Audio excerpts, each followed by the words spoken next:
Ay, ang init eh. Tapos ano, nasa initan kayo. Baka masira yung skin nyo. Ito te payong, J9.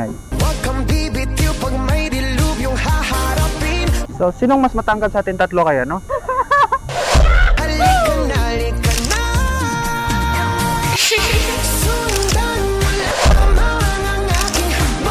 Yan, mas matangkad pala ako. Tingin nga. Ikaw pa rin, kuya. Ah, mas matangkad ako, no? Kuya. Oh. Di naman kayo naka... Ay, ako baka nakahalis. Parang pandak ako tingnan eh. Hindi. Ah, dito. Ayan. Mas matangkad ako, no?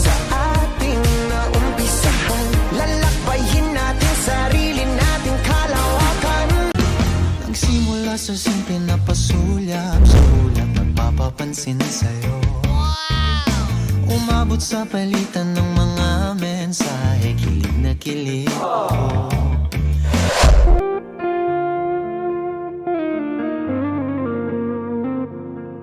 Excuse me.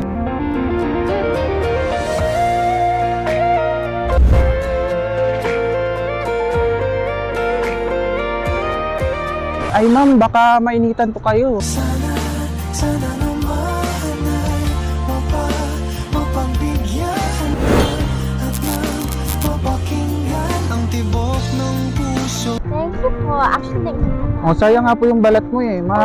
Masisira yung balat nyo, ma'am. oo, hindi pa ako nag-sunscreen ngayon. Isa po kasi akong agent dito sa dito sa paligid. Kaya naghahanap kasi ako ng mga Mapapayungan. yung deserve na mapayungan, ma'am. Kasi sayang naman yung ganda nyo, ma'am. Sayang ka pa rin hahalik, sayang ka pa rin babalik. Oh, thank you so much. Masisira yung Inaalagaan ko to. Mahal pa naman yung skincare mo. Ano nga pang pangalan mo, ma'am? Ravina. Arvina, Matsumani. Gina.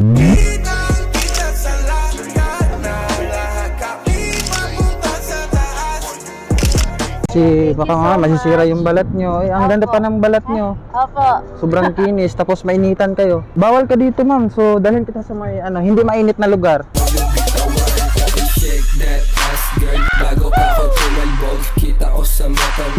Excuse me. Ma'am, ang init, ma'am. Tapos skin mo, maano sa init. Direct sunlight, baka masira yung skin mo. Gina. Sino kayong mas matangkad sa ating tatlo?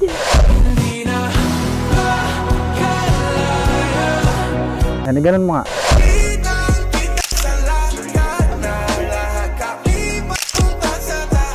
May sukatan doon sa bahay na mas reliable yung kung sino mas matangkad. Doon na lang sa bahay, no? Sabay na lang. Sa bahay na lang. Talaga, ha?